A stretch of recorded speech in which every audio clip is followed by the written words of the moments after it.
Peggy 7.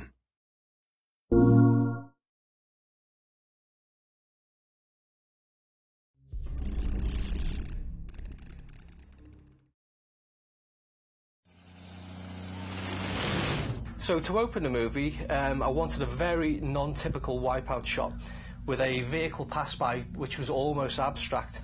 So if you're a long-time fan of the series and think back to the original backstory for Wipeout, it's also a metaphor for a particular moment in the life of Pierre Belmondo, the creator of anti-gravity technology. Wipeout 2048 is all about going back to where it began, so we thought it'd be really cool to include some visual references like this one that are metaphors to emphasise that point.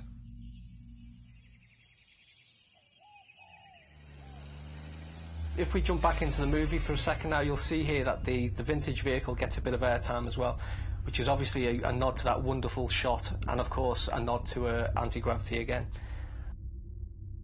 One of the main points of the intro is primarily to show you how the sport of automobile racing has evolved in the world that Wipeout takes place in, to where we begin in 2048. But also to help ground it a little in reality, especially through our choice of vehicles in the early stages of the intro like this one.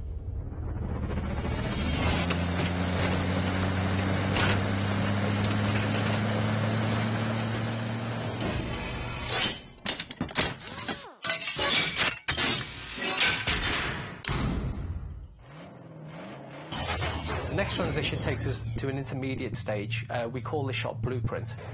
It's kind of like the design that actually never made it into real life. The next stage we go into a transition into the open-wheeled contemporary racing category.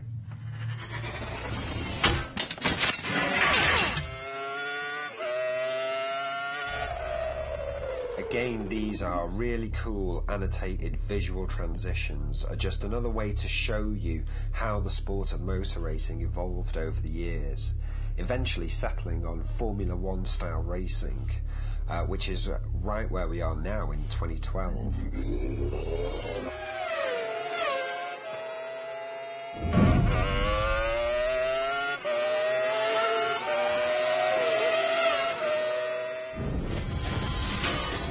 So, if you blinked, you may have missed the Pfizer logo appearing in the top left corner there. If you know your Wipeout history, then you'll know that Pfizer is one of the longest running teams in the sport.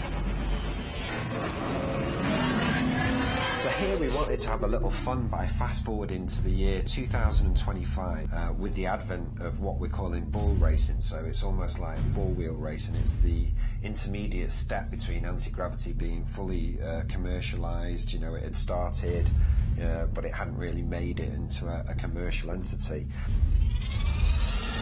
You'll see in this sequence that the vehicles actually drive up the side of the wall. What we didn't want to do at this stage is say that this is AG right now. This is still very much a surface-based racing game, so the mag strip stuff was obviously the next phase that we go into. Okay, and now the money shot, the Pfizer Speed AG Racer, where we arrive on the starting grid in 2048 for the birth of the Anti-Gravity Racing Championships and a quick glimpse of Nova State City. For the final shot, I really didn't want to give too much away here, but I did want to show how beautiful this city was, but at the same time, it is still very much a city that you recognise. You know, we've got this beautiful vehicle speeding up the mag strip in the centre of it, which suggests the future, but the buildings on either side are very much contemporary sort of style, but the higher up we go, we see that the technology is changing in construction, and we also see the fact that we've got a lot more airborne vehicles in there, again, giving a bigger indicator of the year that we're actually in right now. So really what we want you to take from this intro is that although Wipeout is about the racing, and that's what we're focusing on, there's so much more at play here behind the scenes. Absolutely, you know, I think the world it takes place in is vast, and you know, we all feel it has such a richly detailed history, and we feel really that we're only just scratching the surface by going back to where it all began, particularly with Wipeout 2048. And with that in mind, watch this space, you know, maybe there's possibilities in the future for where we could explore further.